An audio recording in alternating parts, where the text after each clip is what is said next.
Bueno, ¿qué tal? Buenos días, mi nombre es Sebastián Nota. Yo voy a representar en este acto a la Asociación Argentina de Grasas y Aceites, que es ASAGA. En realidad yo pertenezco a una empresa que está radicada en el polo industrial de la provincia de Santa Fe, lo que sería el Gran Rosario, que es Terminal 6. Pero la Asociación Argentina de Grasas y Aceites lo que hace es nuclea una serie de empresas que están relacionadas con la elaboración y la utilización de las aceites y grasas en el país. Y los profesionales que están dentro de las empresas que forman parte de esta asociación brindamos este soporte técnico para la propia asociación. Entonces, en este caso voy a representar a ASAGA. Primero una breve introducción de lo que es la asociación, muy rápida.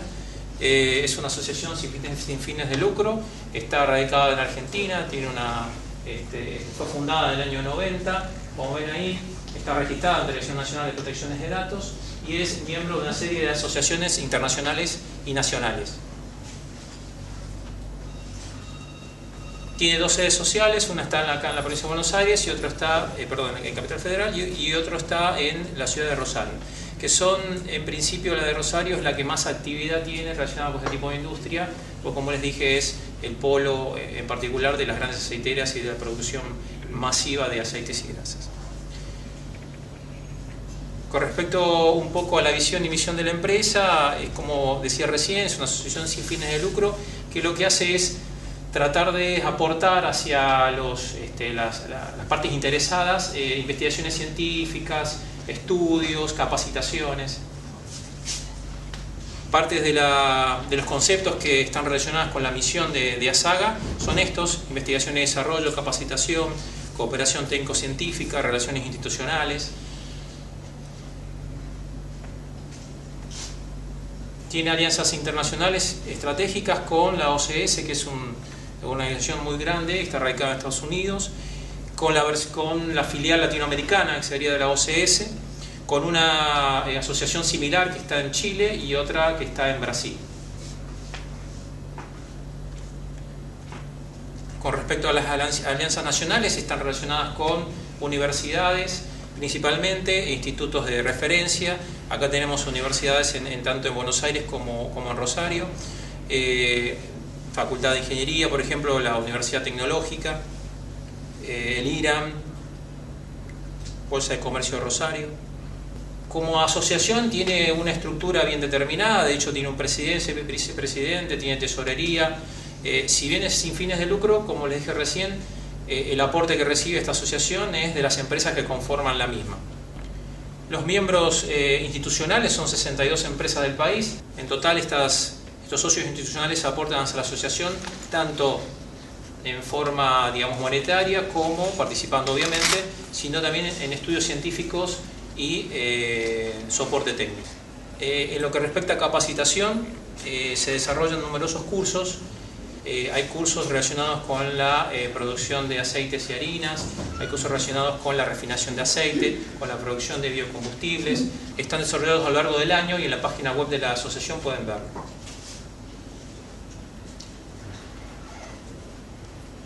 En lo que es investigación y desarrollo, tiene bastante colaboración de las universidades y algunas instituciones de investigación. Actualmente está desarrollando una planta piloto en la ciudad de Rosario. En realidad en la ciudad de San Jerónimo Sur. Esta planta piloto va a partir directamente de la semilla de soja o de cualquier otra semilla con un proceso de obtención de aceites y harinas, y la idea es llegar hasta la producción de biocombustibles a nivel de planta piloto.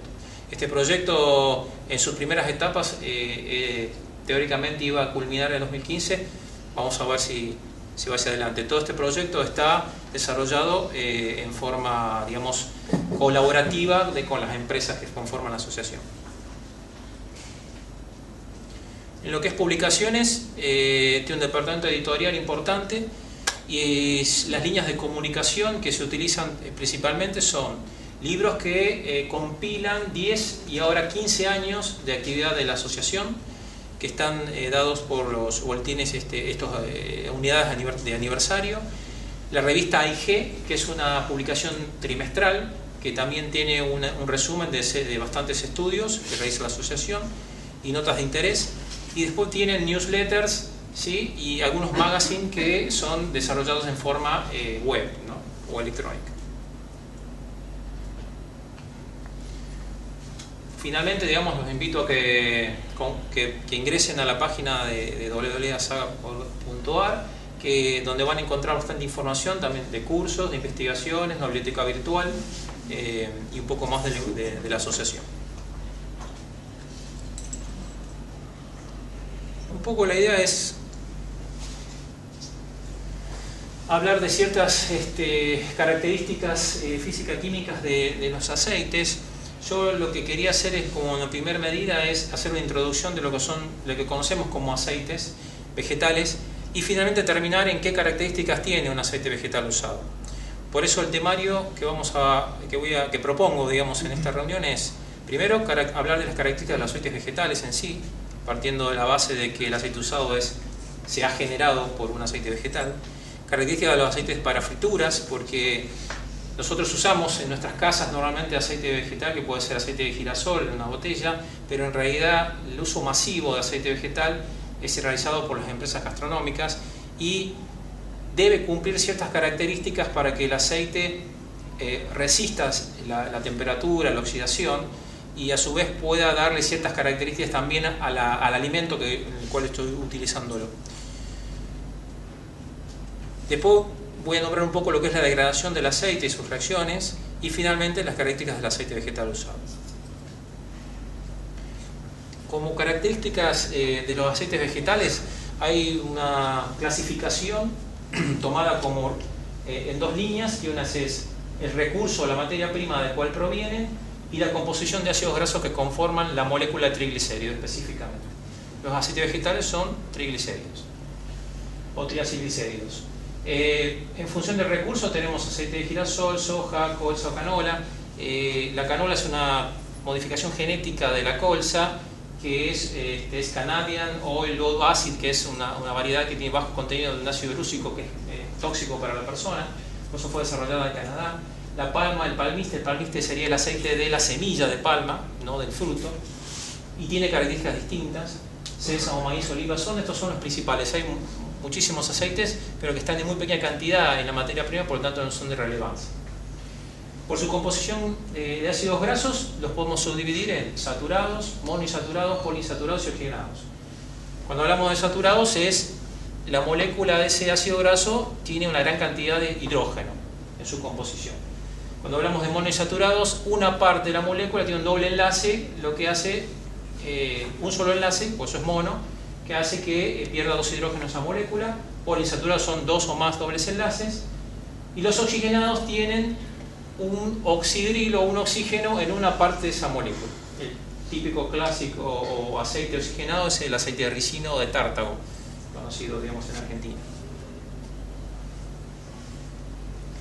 En función de esta clasificación, haciendo algún tipo de link, digamos, entre lo que sería el ácido graso y el aceite vegetal, los aceites que son ricos en ácido láurico son el de coco y el de palmiste. El ácido láurico es muy utilizado en la industria de cosmética. El láurico y el palmítico son los ácidos grasos que en general se usan para hacer alcoholes grasos y tiene una cadena de carbono de 12 de 14 que es muy valorada para lo que es la parte cosmética y jabonería. Oleico y linoleico, tenemos maní, cártamo, soja, girasol.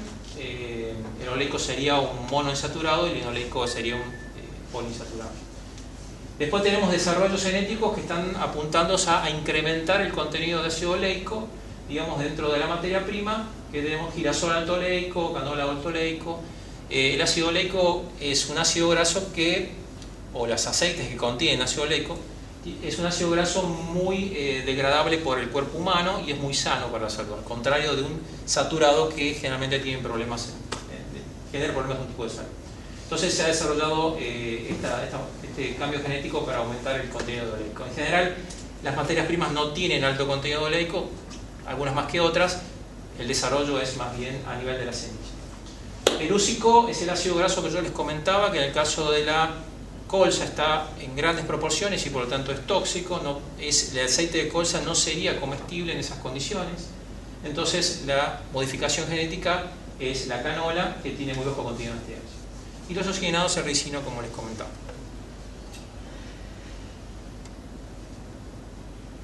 Cuando hablamos de la composición de aceites, hay la primera etapa, que es cuando yo extraigo el aceite de la semilla, lo que obtengo es un aceite crudo, ¿sí? Ese aceite crudo tiene una serie de contaminantes. Fíjense que un aceite puro debe tener 99% casi de triglicéridos. En este caso tiene menor cantidad porque tiene una serie de impurezas que son extraídas juntos con el aceite en el proceso de crushing o extracción. Dentro de eso están los fosfolípidos, ¿sí? A niveles de hasta 3%. Eso de los fosfolípidos son parte de la estructura celular, ¿sí? Entonces cuando se rompe la célula, se libera el aceite, los fosfolípidos quedan en el aceite. Estos fosfolípidos tienen características que son emulsionantes, ¿sí? Entonces deben ser removidos del aceite. Materias insaponificables es toda materia grasa que con soda no puede ser transformada en jabón o saponificada, con la reacción como lo dice, que son esteroles, tocoferoles, hidrocarburos. Hidrocarburos, sí, hay hidrocarburos en el aceite.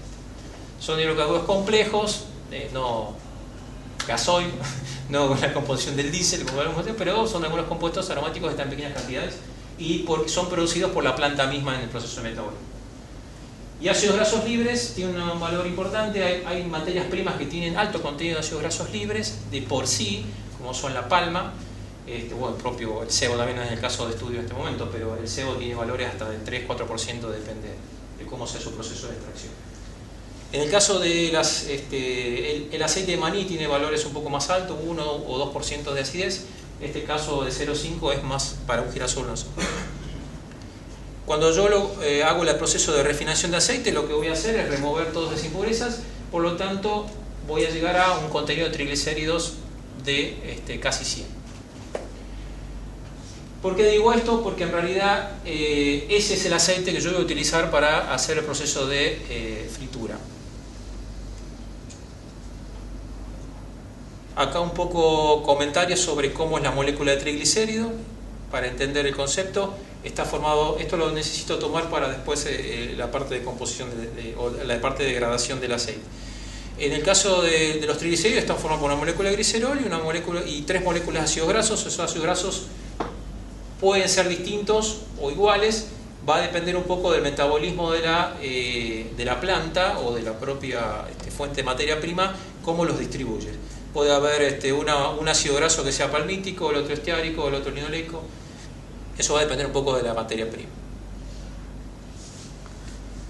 ¿Por qué hablo de ácidos grasos? Bueno, los ácidos grasos son la molécula que va a ser atacada por un proceso de oxidación, de oxígeno, principalmente y exacerbado por la temperatura, por la sensibilidad del doble enlace. Acá lo que estoy mostrando es 3 ácidos grasos típicos.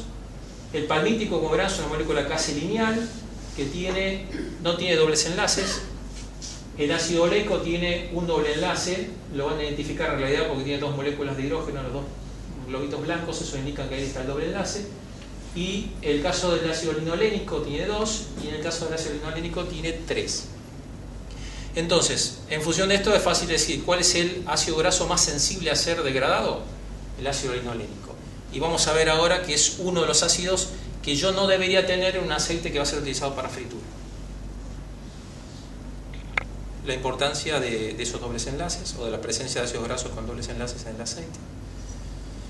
Entonces, ¿qué elementos ayudan a disminuir la oxidación? Digamos, ¿qué puedo hacer yo para tratar de reducir ese efecto de la oxidación sobre el aceite que voy a utilizar para freír y que va a ser sometido a temperatura y oxígeno? Antioxidantes naturales, ¿sí? La planta misma tiene en su composición antioxidantes naturales como son los tocoferoles o tocotrienoles, conocidos como vitamina E, que ayudan a que ese aceite tenga mayor estabilidad. Estos componentes en general son de sacrificio, es decir, a medida que el aceite se va a ir oxidando, va a ir consumiendo estos compuestos en detrimento de no hacerlo de no atacar los dobles enlaces, ¿sí?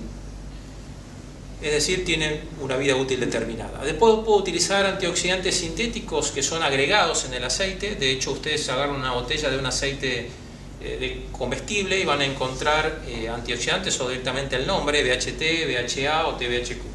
Esos son compuestos sintéticos que son agregados al aceite, no tienen un impacto sobre la salud de las personas en esas proporciones y ayudan a conservar el aceite en largos periodos de tiempo. Otra opción que utilizamos en la industria para poder prolongar la vida útil de ese aceite, porque los antioxidantes tienen un tiempo de vida nada más, va a ser las modificaciones en el aceite. ¿Qué puedo hacer como modificación en el aceite para poder hacerlo más resistente a esta degradación? Lo más sencillo puede ser el blending, es mezclar distintos aceites, uno que tenga muchas grasas saturadas y otros no. Lo que hago es compenso, la grasa saturada me va a dar más estabilidad de oxidación, la insaturada me va a dar mejor característica de consumo para el ser humano. Entonces hago mezclas. Ahí tenemos mezclas. También es un tema económico, ¿no? Porque yo puedo mezclar la famosa mezcla de soja con maíz, por ejemplo, aceite mezcla. Está más relacionada a la parte ya económica del aceite. Pero el maíz es uno de los aceites que mejores beneficios tiene para el ser humano. Entonces, el solo hecho de mezclar me puede ayudar a que ese aceite tenga más resistencia a esa degradación. Otra opción es el fraccionamiento, ¿sí? Lo que hago es romper, digamos, un ácido graso, digamos, para hacerlo menos inestable. La hidrogenación parcial, saturación de algunos dobles enlaces, esto es los dobles enlaces que estuvimos viendo. Lo que hago es hago una hidrogenación, ¿sí?, sobre los que me interesan. En la hidrogenación parcial voy a trabajar fuerte sobre el linolénico, que es el que tiene los 3 dobles enlaces.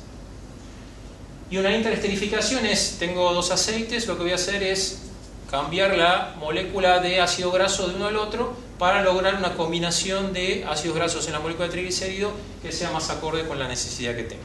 Estos son mecanismos que se usan para mejorar la calidad del aceite y que el mismo puede ser utilizado en lo que es las frituras. Ahora, entrando un poco más en las características de lo que sería el aceite de fritura, tenemos el aceite para fritura debería cumplir con estas condiciones. Bajo en grasas saturadas, obviamente por el impacto sobre el ser humano. Bajo en ácido, sobre la salud, perdón. Bajo en ácido linolénico, que es un ácido graso que es sensible o que le da inestabilidad al aceite.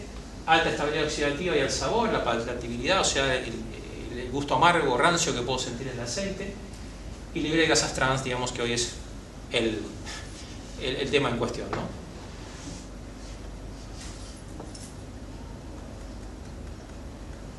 Hablando de características acá, entonces en lo que es composición típica de aceites, grasas y frituras voy a tener más o menos esto. Estos son una serie de aceites que yo puedo utilizar en lo que es frituras. Lo que es soja es parcialmente hidrogenado, canola parcialmente hidrogenada, igual que girasol. Después puedo usar oleína de palma, directamente maíz o algodón. Cualquiera de estos aceites puede ser utilizado para frituras sin mayor inconveniente. Como ven, los ácidos grasos acá no están, porque es un aceite refinado, no tiene ácidos grasos. El índice de yodo es un ensayo que me está indirectamente diciendo la cantidad de saturaciones que tengo. Un índice de yodo elevado me está diciendo que ese aceite tiene muchos dobles enlaces, y un índice de yodo bajo me está diciendo que el aceite no lo tiene tanto. Entonces, en general, se trata de trabajar en valores de 100 para lo que sería un aceite para fritura. La soja, el aceite de soja, hasta refinado, puede llegar a tener valores de 135, ¿sí? Y el de palma puede estar en valor, porque acá la oleína de palma estamos hablando de 60, 70. Con respecto a estabilidad de oxidación, estamos hablando de valores bastante interesantes. Fíjense que la estabilidad de oxidación es bastante baja en los aceites puros, maíz y algodón, sin ningún tipo de modificación. Cuanto mayor es la estabilidad, obviamente mejor es el aceite, ¿no? Entonces, se ve que para el caso de los parcialmente hidrogenados tengo valores superiores que me ayudan a eso. Y la oleína de palma obviamente lo tiene porque son todos grasos saturados, es palmítico y estiárico principalmente.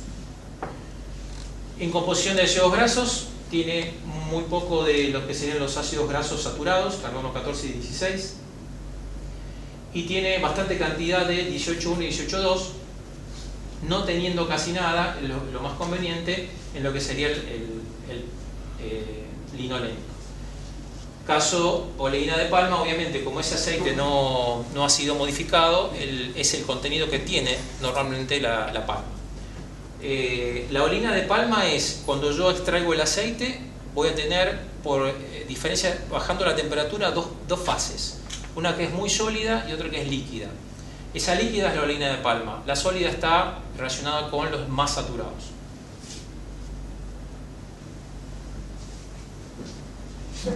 Ahora entramos un poco en qué está pasando o qué pasa cuando yo someto al aceite a altas temperaturas. Reacciones que pasan. Con el oxígeno del aire hay una oxidación y formación de hidroperóxidos, y estos dienes conjugados que son compuestos muy complicados, y a través de algunos mecanismos de fisión formo alcoholes, aldehídos y ácidos hidrocarburos. Esta diapositiva principalmente quiero mostrar de que ese aceite que es sometido a temperatura genera un montón de reacciones que no son buenas para la salud, ¿sí? Por lo tanto, es conveniente que el aceite usado sea principalmente utilizado con fines más técnicos, como decimos nosotros, ¿no? Nosotros dividimos lo que serían aceites comestibles y no comestibles, y las aplicaciones también entre food o técnicas. Entonces, por eso después creo que van a hablar acá un poco de la aplicación que sería para biocombustibles, para fabricación de jabones o para otros compuestos. ¿Por qué? Porque pasa todo esto. Se forman radicales libres, trienos, epóxidos, alcoholes, se forman hidrocarburos. Por absorción del aceite en el alimento, voy a tener solubilidad, digamos, de ese aceite en el alimento, y por lo tanto voy a extraer ciertos componentes del alimento que generan coloración en el aceite. Por eso el aceite usado es bastante oscuro. Hay reacciones de volatilización, donde voy a tener vaos de compuestos volátiles, que son los que voy a sentir cuando esté haciendo la fritura.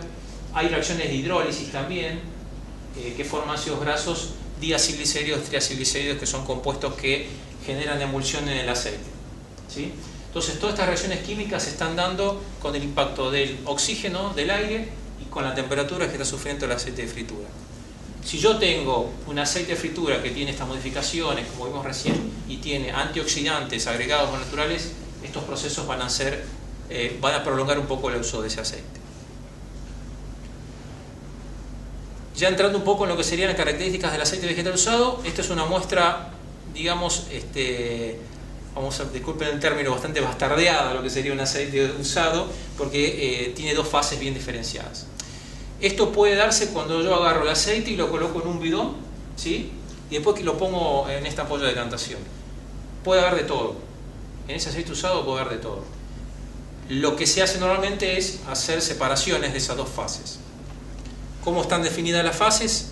Una fase superior, que está dada por ácidos grasos libres. Obviamente en el proceso de oxidación, como vimos recién, se rompe la estructura del ácido graso que está unido al triglicérido o al glicerol, y forma liberación de ácido graso libre. Acuérdense que hablábamos teníamos que tener menos de 0,05% de ácido graso libre para que el aceite se considere refinado o grado food.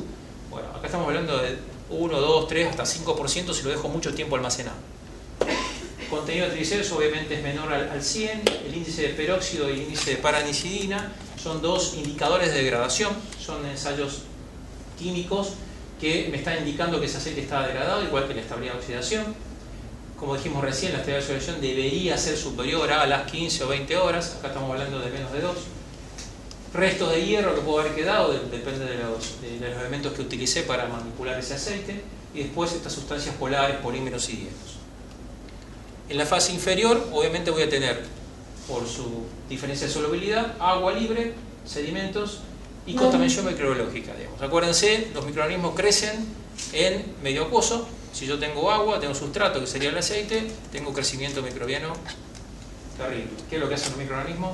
Descomponen todo, ¿sí? Entonces, tomando este ejemplo, hay varias propuestas para separar eso. Una de ellas sería la centrifugación, que es un método bastante costoso, porque esos equipos son caros, la instalación de los equipos son caras, el mantenimiento en general es especializado, por lo tanto también es caro, y requiere personal capacitado para su utilización. ¿Para qué usaría esto? Lo usaría principalmente para procesos continuos, que no es el caso que pueda llegar a darse, digamos, en esta industria, ¿no? Poco viable. Después la otra es filtración. Estos son filtros prensa, digamos, son unidades que yo puedo colocarlas, depende de lo que tenga. También podría trabajarlo en batch o en continuo, eso depende un poco del volumen que tenga, pero en el caso de la filtración lo que voy a tener es, si bien su menos costo de mantenimiento, el agua que tiene el aceite va a ser filtrada en realidad, pero no la voy a eliminar, ¿sí? Que sí lo haría con una centrífuga. Y el proceso obviamente más lógico, digamos, y más económico es el de decantación en tanques, teniendo en cuenta de que el tanque sí o sí tiene que tener fondo cónico para poder remover la fase pesada. sedimentos, agua y lo que vimos recién. Esto en el slide que sigue. El método, digamos, va a estar dada principalmente por qué cantidad de impurezas tengo, ¿sí?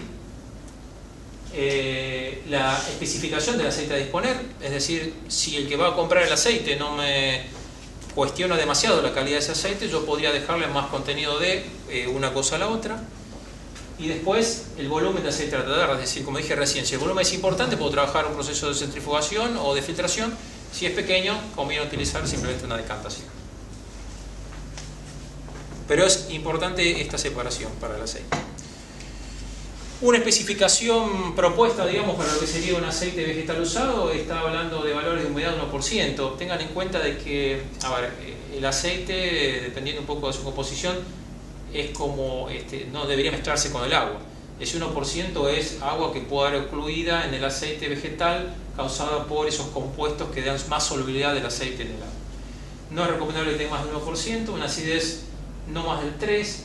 Esto va a depender un poco también de qué aplicación le voy a dar, porque puede ser que la aplicación sea la producción de algún jabón. En el caso de jabones no, porque yo podría hacer una neutralización y produzco jabones también. Algún proceso que requiere un catalizador y que la acidez me impacta significativamente. Acuérdense que todo lo que yo deje en el aceite vegetal usado, alguien que me va a comprar ese aceite va a tener que hacer algo para removerlo, ¿sí? Entonces, esto es algo propuesto. ¿Por qué pongo 3? Porque en realidad el aceite vegetal tiene valores altos de acidez y si yo lo he dejado mucho tiempo, y esto es como recomendación, si tienen recolección de aceite en el lugar donde están, es recomendable darle mucha rotación, porque si está con periodos muy largos de almacenamiento, el valor de acidez va a incrementarse significativamente y posiblemente tengan problemas con la comercialización o el uso del mismo. En agua y sedimentos, bueno, esto es en realidad la parte es volumétrica, es cuando traes una centrífuga también, lo que por lo general no tenga agua libre. Fosfátidos expresados como fósforo, no más de 10 ppm. Esto en general se cumple porque el aceite que yo parto es un aceite refinado, por lo tanto no tiene fosfolípidos. Entonces es muy poco probable que ustedes encuentren fósforo o fosfolípidos en un aceite usado, porque no lo voy a incorporar ni se va a generar por el proceso de oxidación. Materia saponificable, que es lo que realmente le interesa a la persona que va a utilizar este aceite, tiene que estar por lo menos en el 28%. Y después restos de polivinilo plástico que puedan ser arrastrados deberían ser menos de 5. Esto es más o menos lo que se ha manejado a nivel de exportaciones de aceite vegetal usado, que Estados Unidos normalmente regula. Bueno, ahí un poco termina la presentación. Espero que haya cumplido un poco la expectativa que tenían y los invito a que visiten la página de Saga.